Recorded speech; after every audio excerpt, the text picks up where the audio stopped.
It's about 9 o'clock in the morning on Friday, April 5th, 2024. So we're about a week into April. The temperature is about 65, gentle breeze blowing from the east. Very nice. And here in this 8th row of 12, we are in the 5th section of 7. And earlier in this row we had a light forage. It really wasn't that good. In fact, the southern half of this row was not good at all. The northern half was just okay.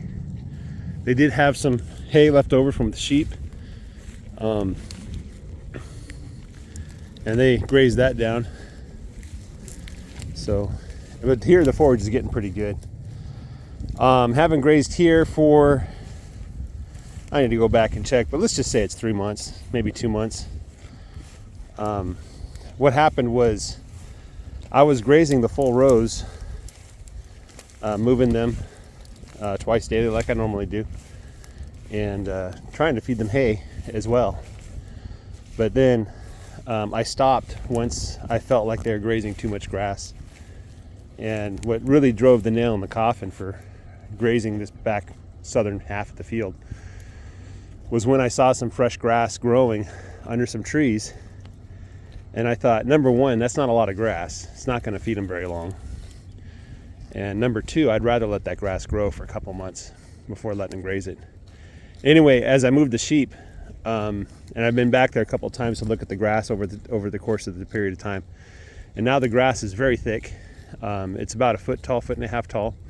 Here in this pasture, I'd say the grass is at least 8 inches tall, if not a foot. Some places it's probably a little bit like over a foot. But given how much they've been eating versus how much land they have, I don't think it's going to be a problem at all. I think there's going to be plenty left when they're done with this. And it's just going to be good news all around. And then what's coming up for the rest of this row, let me just kind of pan over there, is looking super good too. And the back 20, if you can see past the barbed wire there, the back 20 is looking really good. That grass is well over 1 foot tall now. The little hills are probably 2, if not 2.5 feet tall. And the southern half isn't as good as the northern half of the back 20, but it's still dang good. So it may be that I have to graze back there just to kind of keep the grass in good condition. But it is my stockpile of a stockpile, right? It's my emergency. Right, so when my emergency grass runs out, I move it back there. Now, right now, I'm not setting aside a stockpile. What I have done, I kind of probably should talk about this a little bit, about the stockpile strategy that I'm using right now. So I set up 1/7 of the field along my neighbor's fence just to keep some distance between the cows and the bulls. My neighbor's bull, well, he has 2 bulls, so neighbor's bulls. That works out to be, I think, 140 feet. So that's not there because I'm trying to stockpile. That's there because I want to keep the cows away from the bulls. Right now, I should set aside some stockpile for the summer. I just think it's a little premature to do that. I want to just basically lightly graze as much as possible, do as little impact to the grass and the soil as possible while the grass is starting to grow. But in a couple of weeks here, and I've already seen signs that it's starting to do this, the grass is going to explode. And at that point, I'm going to try to take advantage of the rapid grass growth by carefully grazing the appropriate amount, right? And so what I'm going to do is I'm going to adjust the width of the rows such that they graze about 80% of the grass. They leave 20%, and they're not taking 2 bites, right? So whatever that takes to do, I'm going to do some calculations and some experiments to see what it is. And then that is going to be my spring rotation schedule, right? As long as the grass is growing that fast, that's how I'm going to graze, right? And if that turns out to be a 6 or 8 week rotation because the grass is growing so well, then that's what it is, right? And that means that it'll take 2 months to get back to the beginning well, 2 months from the middle of April is June, right? Middle of June. By the middle of June, we're in summer grass, right? So I basically get one good pass. The alternative I do is, I think it's the Joel Salatin recommendation, is you watch that first row that you grazed, and when the grass grows back and has pointy tips, then you bring the cows back right away. You get that second pass, right? You're trying to prevent the grass from going to boot stage. And then everything that you missed, well, that's just stockpile, you know. So that's a strategy I might decide to use. I probably won't, just because I have two herds and I kind of need to run it like a little bit like a clock, right? So having the cows jump back to the beginning of the field, where the sheep are, or where, you know, the bull that I'm going to buy soon is, that's going to cause problems, right? So we don't want to do that. The trick is, with rotational grazing is not to be like a clock. You know, you got to vary it up and try things out and move things around, and nature responds positively to changes. If you keep doing the same thing over and over again, nature's gonna, it doesn't like that, right? It doesn't respond well to that. It likes for things to be shaken up all the time, right? So that's what I'm thinking about right now is do I just do like a 6 or 8 week rotation to finish it off in the spring? And that's what I sketched out on paper. That doesn't mean I have to do it that way. Or do I try to go back when the grass is growing again?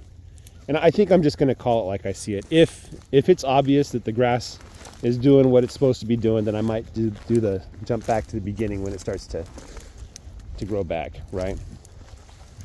All right, that's a whole like 8 minutes of me not saying much. Just my thoughts on stockpiling right now from my particular situation. And of course, you guys are welcome to comment and give me ideas and suggestions. I've learned so much from reading the comments that people have put on these videos, so I appreciate it. What other news do I have? Right now I'm just thinking about sheep. I've got sheep on the brain. I did want to comment, and I'll probably say this more in the sheep video. I'm feeling great. I'm just feeling fantastic. The sheep really beat me up for the past 2 days, but this morning I woke up and I was able to jump out of bed. Oh, let's play a little game. Where's Black's calf? Right? It's always fun to do that. Oh no, Black still has the placenta. Push it out, Black. She still has her placenta hanging out of her butt. All right, let's go look for Black's calf. I think I know where it is. I think I see it. But for those of you who don't know, this is something I didn't know. The first couple days after the calf is born, the calf is hidden. It's a protection from predators type thing, right? So, yeah, that is not the calf I thought it was. Where is that calf? So the calf is somewhere. Now, what I'm gonna do is we're gonna play hot and cold, right? So when I get close to the calf, Black is gonna react. So I'm gonna watch Blackie as I move around. Typically, they hide them in the next row.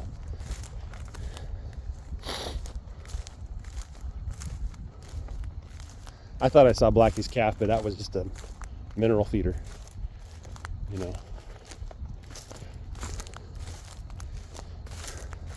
Oh, there he is. He's a good hider. I can see him moving, so he's alive. Let me zoom in so you can see him too.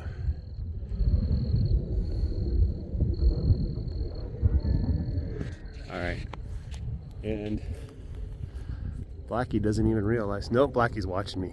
You see she's facing me? That's Blackie right there. Her head's up. Let me zoom in on her, show you what she's doing.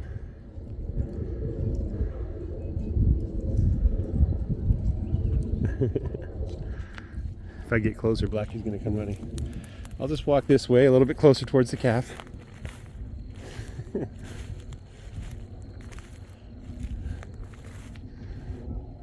No, she's not reacting right now. All right, guys, that's what I got for you. Have a great day. Take care. Bye-bye.